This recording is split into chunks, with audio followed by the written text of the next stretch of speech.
my name's Phoebe, I work at Minorca Sailing, and today I'm going to talk to you about foiling. Here at Minorca Sailing we have two types of foiling boat.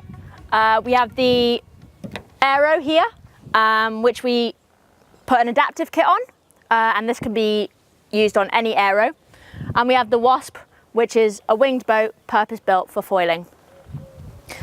A foil is made of a vertical section and a horizontal section, and we replace the dagger board here and the rudder to generate lift on our boats.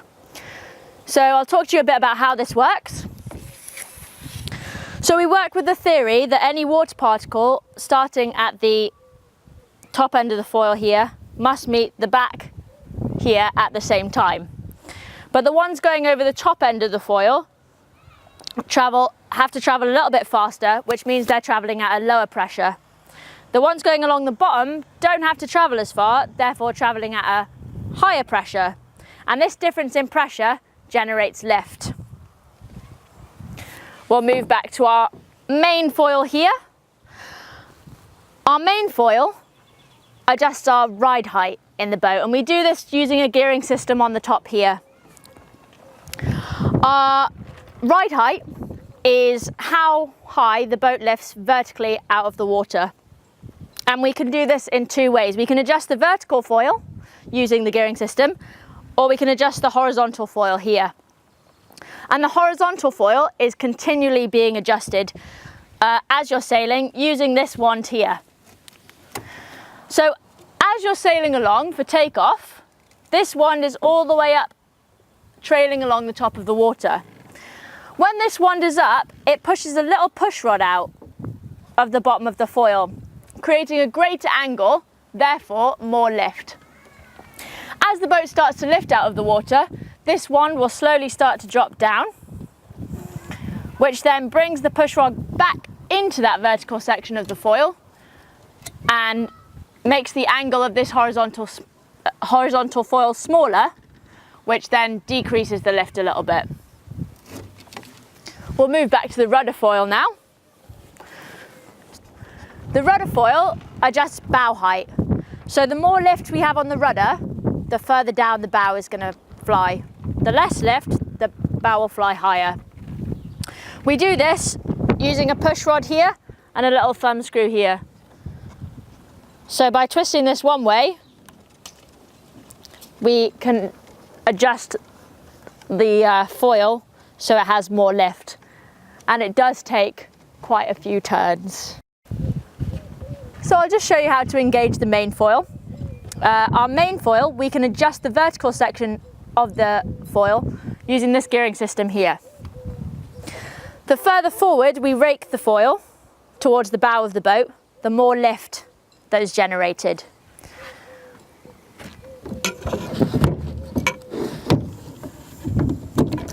The first thing we need to do is just insert this retainer clip here, as it's the only thing that stops the foil from dropping through the bottom of the boat while we're sailing. From here, we're going to set the foil to max lift. So we're going to rake that foil all the way forwards. So what we need to do is hold this lever all the way down here, push the foil into the system and lift it all the way up. From there we can take this, wrap it around a couple of times and then hook it under, like so. If we wanted to set the foil so it wasn't on max lift, so we're riding a little bit lower, all we need to do is, instead of starting with the lever all the way down, we lift it up a little bit. We then push the foil back into the gearing system and lift it up, and then continue like we did previously. And that's set. With our rudder foil, there are a few more things we need to do. So our rudder foil has two resting positions. The first one is quite high and we use it for when we store it on the beach, so it doesn't hit into anything. And the second one is a little bit lower, and this just allows us, when we're sailing off somewhere shallow, to have a little bit of steerage but not have the rudder dragging along the floor.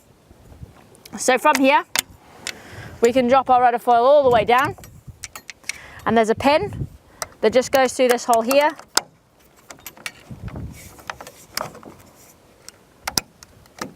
And that just keeps the rudder in place.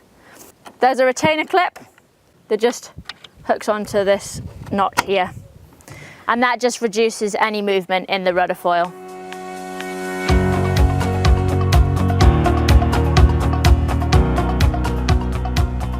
Okay, so I'll just go through a few tips and techniques for when you head out in the boat for the first time and you want to get that initial takeoff.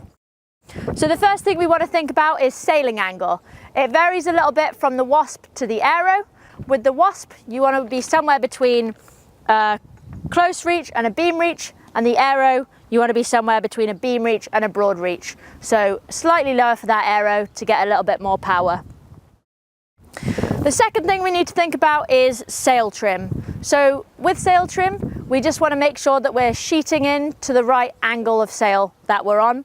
And also we need to remember that when we come up onto those foils, we need to sheet in nice and quickly to the apparent wind. The third thing we want to think about is boat balance. When we're trying to get foiling, we want to try and keep windward heel to get onto that foil. Flat as possible, but preferably windward heel. Fourth thing we want to think about is body positioning. This also varies between the Waszp and the Aero. So the Waszp, we can keep our body weight quite forwards on the wing, whereas for takeoff, whereas for the Aero, what we want to do is we want to have our body weight back for when we're trying to take off, and then when we get up onto those foils, we want to move our body weight forwards a little bit. The last thing we want to talk about is steering. So we want to keep this to a minimal, as any steering that we have just acts like a brake. Thanks for watching this video, and for more fun foiling experience, come join me at Minorca Sailing.